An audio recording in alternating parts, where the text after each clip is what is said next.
Each of these drugs have For example, I can even have 20 that are expiring next month.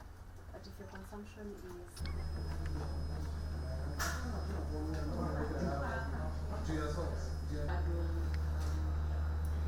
the maximum we have around 20.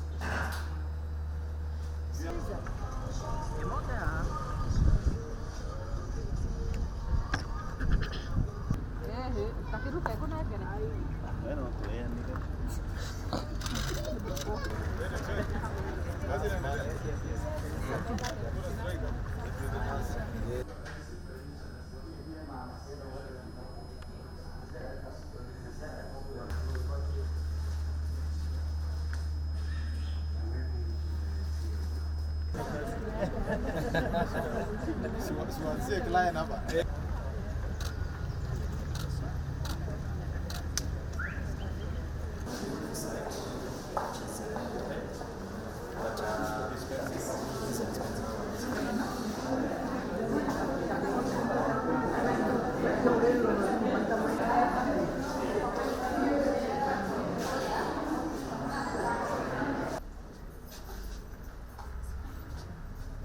So what do you do in case of a serious emergency? You don't have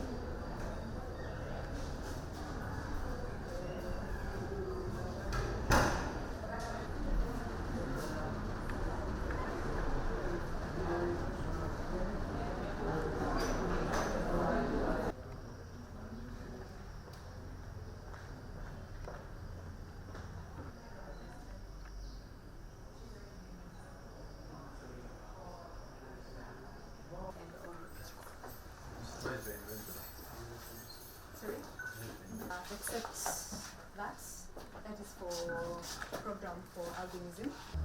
It's 2023, so 2024, we are back January.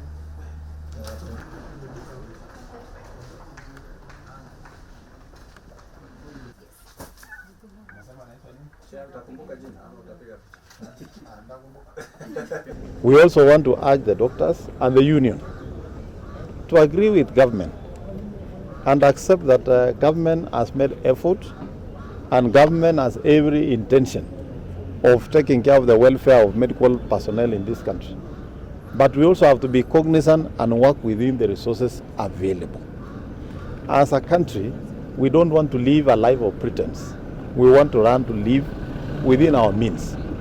And we want to urge the interns who have already been posted to report to their stations, the registrars who are on study. And I think also it's good to let the public and the people of Kenya know. You know, sometimes people talk as if government is doing nothing. It's not true. Imagine the registrars are on study leave for 4 years. Counties have released them, and I'm sure Kiambu has doctors who are on studies. And I don't know, Waziri, how many do you have on study? We have, can you imagine, in Kiambu County alone, we have 54 doctors who are on study leave. These are people who earn anything between 300 to 400,000, depending on how long they have served in service. They will earn that salary while studying for the next 4 years. Over and above that, government, national government is paying their fees. Ladies and gentlemen, you know we also must accept that we don't have unlimited resources in government. And they are lucky that their fees is being paid. It's not even a loan. They are being paid fees like primary school for 4 years to specialize, earning a salary. Kiambu County now is constrained because 54 of their doctors are on study leave, and Kiambu County government is obligated to pay their salaries. So I think, ladies and gentlemen, let's also put things in perspective and let's look at the realities of the situation we are in our country. But that is not to say the government has no intention to consider. Government will always do it within the available resources. And we also want to encourage the clinical officers who had issued a notice of strike to engage Salaries and Remuneration Commission, engage the ministry. Let's have a discussion on a new CBA that can be signed, a workable CBA, not a CBA. And I say this from experience. I was the governor for Uasin Gishu for 10 years. That CBA that is being discussed, we then in county governments never signed that CBA. We never participated.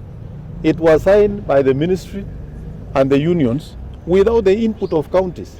And you see, basically, what we need to understand moving forward after devolution is that we have 48 governments, and all those 48 governments are independent employers. National government cannot dictate to Kiambu how many people to employ.